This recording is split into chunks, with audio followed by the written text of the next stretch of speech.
દર્શક મિત્રો, આજ આપણે એક એવા ગ્રહ વિશે ચર્ચા કરવાના છીએ કે જે ગ્રહોના રાજકુમાર તરીકે ઓળખવામાં આવે છે. દર્શક મિત્રો, ભગવાન ગણેશ અને બુધ ગ્રહનો સંબંધ. એવું કહેવાય છે કે બુધ ગ્રહ આપણા જીવનની અંદર એલર્જીનો કારક છે. બુધ ગ્રહ ગણિતનો પણ કારક છે. જે વ્યક્તિને સીએ બનવું છે, જે વ્યક્તિને બેન્કિંગ ક્ષેત્રમાં આગળ વધવું છે, જેને પોતાનું ગણિત પાવરફુલ બનાવવું છે, આવા વ્યક્તિઓ માટે બુધ ગ્રહ બહુ જ મહત્વનો ફાળો ભજવે છે. અને દર્શક મિત્રો, જ્યારે આપણા કુંડલીની અંદર બુધ એક સમસ્યા આપતો હોય ત્યારે અનેક જાતની સમસ્યાઓનું સર્જન થાય. આપણી બોડીનું 70 થી 75% સંચાલન બુધ ગ્રહ કરે છે. આપણી નસોનો કારક પણ બુધ છે, આપણી બુદ્ધિનો કારક પણ બુધ છે. અને એ દર્શક મિત્રો, બુધ મહારાજ જ્યારે આપણા જીવનની અંદર પીડા આપતા હોય છે, સમસ્યા આપતા હોય છે, તકલીફ આપતા હોય છે, ત્યારે અનેક જાતની સમસ્યાઓ આપણા જીવનની અંદર ઉત્પન્ન થાય. ફાઇનાન્શિયલ મેનેજમેન્ટની અંદર પણ સમસ્યાઓનું સર્જન થાય. અરે બેનને, ફૈબાને, મામાને આ જે સમસ્યાઓ થતી હોય છે, એના સંબંધોમાં જે સમસ્યાઓ થતી હોય છે, એ લોકોને જે ફાઇનાન્શિયલ સિચ્યુએશનની અંદર જે તકલીફ થતી હોય છે, આ સમસ્યા પણ બુધ ગ્રહના હિસાબે થતી હોય છે. તો દર્શક મિત્રો, ખાસ કરીને આજે આપણે જાણવાનું છે કે બુધ ગ્રહ અને ભગવાન ગણેશનો સંબંધ શું છે, ભગવાન ગણેશ કેવી રીતે તમારા બુધ ગ્રહને પાવરફુલ કરી શકે અને કેવી રીતે તમારા જીવનની અંદર આવતી દરેક પ્રકારની સમસ્યાઓનું નિરાકરણ લાવી શકે. આ દરેક વિષય ઉપર આપણે ચર્ચા કરીએ, પરંતુ શરૂઆત આજના પંચાંગથી કરીએ. દર્શક મિત્રો, આજના પંચાંગની જો વાત કરવામાં આવે તો આજે તારીખ 17/6/2026 અને બુધવારનો આજે દિવસ બની રહ્યો છે. જ્યેષ્ઠ માસ શુક્લ પક્ષ શનિની તૃતીયા કેતા આજે ત્રીજની તિથિ છે. પુનર્વસુ નામનું આજે નક્ષત્ર છે.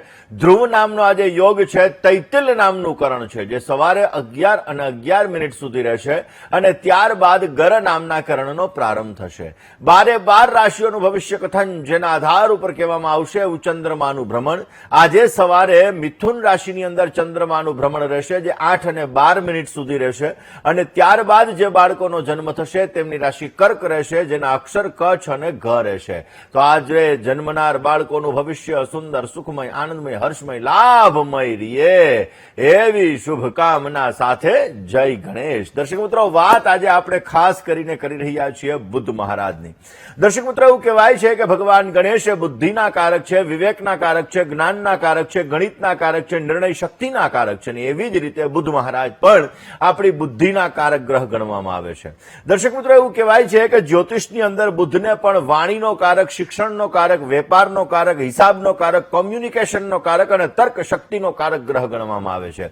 જે વ્યક્તિનું કોમ્યુનિકેશન સ્કિલ્સ સારી હોય, આવા વ્યક્તિઓ માર્કેટિંગને લગતા બિઝનેસની અંદર, વ્યાપારની અંદર સારી સફળતા મેળવી શકે. જેની તર્ક શક્તિ સારી હોય, આવા વ્યક્તિઓ પણ પોતાના જીવનની અંદર ગ્રોથ સારો એવો પ્રાપ્ત કરી શકતા હોય છે. અને એટલા માટે તો દર્શક મિત્રો, એવું કીધું છે કે વાણીનો કારક ગ્રહ એ પણ બુધ મહારાજ છે. તમારા જીવનની અંદર તમારી વાણી સારી, તો તમારા જીવનની અંદર તમને સારી પ્રગતિ મળી શકે. ને એટલા માટે તો કોઈ સંત એવું કહી ગયા છે કે એસી વાણી બોલીએ. એવી વાણીનો ઉપયોગ આપણે કરવો જોઈએ કે જ્યારે આપણો જન્મ થાય ત્યારે આપણે રડતા રડતા આવ્યા હોઈએ, પરંતુ જ્યારે આપણે પૃથ્વીની અંદરથી ભગવાન પાસે જઈએ ત્યારે આપણે હસતા હોઈએ અને લોકો રોતા હોય કે નહીં, એક સારો માણસ વયો ગયો. અને એટલા માટે દર્શક મિત્રો, ખાસ કરીને બુદ્ધિ અને વાણીનો કારક એ બુધ ગ્રહ છે. આ બુધ મહારાજ જ્યારે આપણા જીવનની અંદર શુભત્વની પ્રાપ્તિ કરાવે ત્યારે ઘણા બધા લાભો કરાવતા હોય છે. બુધ, દર્શક મિત્રો, તમારું બાળક છે ને એ ગણિતમાં કાચું છે તો સમજી લેવાનું કે બુધ એનો નબળો છે. તમારા બાળકને ભૂલવાની ટેવ છે તો સમજી લેવાનું બુધ એનો નબળો છે. તમારા બાળકને એકને એક વસ્તુ 10 વાર સમજાવવામાં આવે છે ત્યારે એ સમજે છે તો સમજી લેવાનું બુધ એનો ક્યાંક ને ક્યાંક પીડિત છે, બુધ એને સમસ્યા આપી રહ્યો છે. અરે તમારી પાસે ફાઇનાન્શિયલ મેનેજમેન્ટ નથી, મહિને 5,000 રૂપિયા આવે છે ને સામે કઈ જગ્યાએ જાય છે એ ખબર નથી પડતી, તો પણ સમજી લેવાનું કે બુધ તમારો નબળો છે. એલર્જીને લગતી તમારા જીવનની અંદર તમારે સમસ્યા છે તો સમજી લેવાનું બુધ તમારો નબળો છે. જે લોકોને નિર્ણય લેવામાં તકલીફ થતી હોય, નિર્ણય શક્તિ જેની પાવરફુલ નથી, તો સમજવાનું કે બુધ મહારાજ તમને પીડા આપી રહ્યા છે. બુધની સમસ્યા તમારા જીવનની અંદર તકલીફ આપી રહી છે. દર્શક મિત્રો, તમારા પૈસા અટકી જાય, પૈસા આવતા નથી, પૈસા તમે કમાવ છો ઘણું બધું, છતાં તમારા પૈસા અટકી જાય છે, નાણાં ફસાઈ જાય છે, તો સમજવાનું બુધ મહારાજ તમને પીડા આપી રહ્યા છે. બુધને લગતી સમસ્યા તમારા જીવનની અંદર સતાવી રહી છે. દર્શક મિત્રો, ઘણા લોકોને ઉઘરાણીમાં તકલીફ થતી હોય, એમ કે ઓહો મારે કમાણી તો ઘણી બધી છે પણ એ કમાણીની અંદર પૈસાની આવક નથી આવતી, ફસાઈ જ જાય છે. જ્યારે તમારા પૈસા ફસાવાનું કારણ આવે ત્યારે સમજી લેવાનું કે તમારા જીવનની અંદર ક્યાંક ને ક્યાંક બુધને લગતી સમસ્યા છે. એમાં દર્શક મિત્રો, વાસ્તુ પણ જવાબદાર છો. કારણ કે તમારા ઘરની અંદર રહેલું વાસ્તુ છે એ પણ તમારી ઉઘરાણીની અંદર તમને તકલીફ કરે. એક્ઝામ્પલ તરીકે તમારા જે તમારી જે ઘર છે, તમારી ઓફિસ છે, એની અંદર ઈસ્ટ સાઉથ ઈસ્ટનો ખૂણો, ઈસ્ટ સાઉથ ઈસ્ટનો ખૂણો, આ જગ્યાએ જો માની લ્યો કે તમારો કાચ આવી ગયો, કાચ જલ તત્વને રિપ્રેઝેન્ટ કરે છે, કાચ તમારો આવી ગયો તો તમારા નાણાં ફસાશે.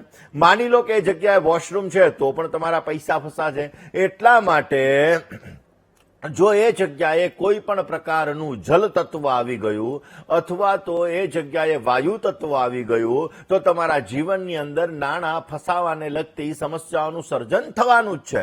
અને એટલા માટે દર્શક મિત્રો ઘરનું વાસ્તુ પણ વ્યવસ્થિત રાખવું બહુ જરૂરી છે. દર્શક મિત્રો વાત આજે આપણે બુધની કરીએ છીએ તો જે લોકોને વ્યાપારની અંદર ગેરસમજ થતી હોય, ઘણા લોકો શું હોય ઓવર કોન્ફિડન્સની અંદર ઘણી બધી મુશ્કેલીઓનું સર્જન કરી દે અને વ્યાપારની અંદર ઘણા બધા લોકોના ગણિત ખોટા પડતા હોય. આજે તો હું આ કંપનીના શેર લઈ લઉં તો મને સારો ફાયદો મળશે. શેર બજારમાં બધો રાહુકારક છે, છતાં પણ જ્યારે તમે બ્રોકરેજને લગતો બિઝનેસ કરો છો તો એ બિઝનેસની અંદર તમારો બુધ ગ્રહ પાવરફુલ હોવો બહુ જરૂરી છે.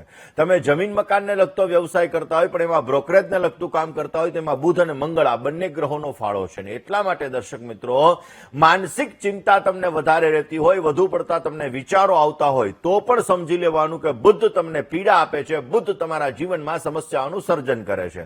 વાણીની અંદર તમારે ક્યાંક ને ક્યાંક ખામી આવે. ઘણા લોકોને હકલાહટને લગતી સમસ્યા હોય, ઘણા બધા લોકોને ક્યાંક ને ક્યાંક રોકાઈ અને વાત કરવાની ટેવ હોય, ઘણા બધા લોકો છે એની અંદર વાતની અંદર કર્કશ શબ્દનો પ્રયોગ થઈ જતો હોય, ઘણા બધા લોકો છે એને ક્યારે શું બોલવું એ ખબર ન પડતી હોય. તો આ બધી વસ્તુમાં બુધ ગ્રહનો ફાળો બહુ જ મહત્વનો છે. જો તમારો બુધ સારો નથી તો તમારા જીવનમાં વાણીને લગતી સમસ્યાઓનું સર્જન કરશે, વધારે પડતા વિચારો કરાવશે. એમાં પણ જો ચંદ્ર રાહુનો સંબંધ હોય ને તો શેકચલ્લીના વિચારો કરાવે. આવા લોકો શું હોય નેગેટિવ વિચારો વધારે કરે, જીવનની અંદર ક્યાં ને ક્યાં પહોંચી જાય. નાનકડો એવો તાવ અને શરદી થાય તો એમ થાય કે ઓહો કોરોના તો નહીં થઈ ગયો હોય ને. આ બધી વસ્તુઓ જ્યારે ઉત્પન્ન થાય ત્યારે સમજી લેવાનું કે તમારો બુધ ગ્રહ ક્યાંક ને ક્યાંક પીડા આપી રહ્યો છે. બુધના લીધે તમારા જીવનની અંદર વાણીને લગતી સમસ્યા, વિચારને લગતી સમસ્યાઓનું સર્જન થઈ રહ્યું છે. વારંવાર દર્શક મિત્રો જેનું પેટ નબળું પડી જતું હોય, વારંવાર ડાયજેશન રિલેટેડ સમસ્યાઓનું સર્જન થતું હોય, નર્વસ સિસ્ટમ તમારી ક્યાંક ને ક્યાંક નર્વસ સિસ્ટમને લગતી તમારે સમસ્યાઓ હોય તો સમજી લેવાનું કે તમારો બુધ તમને પીડા આપી રહ્યો છે.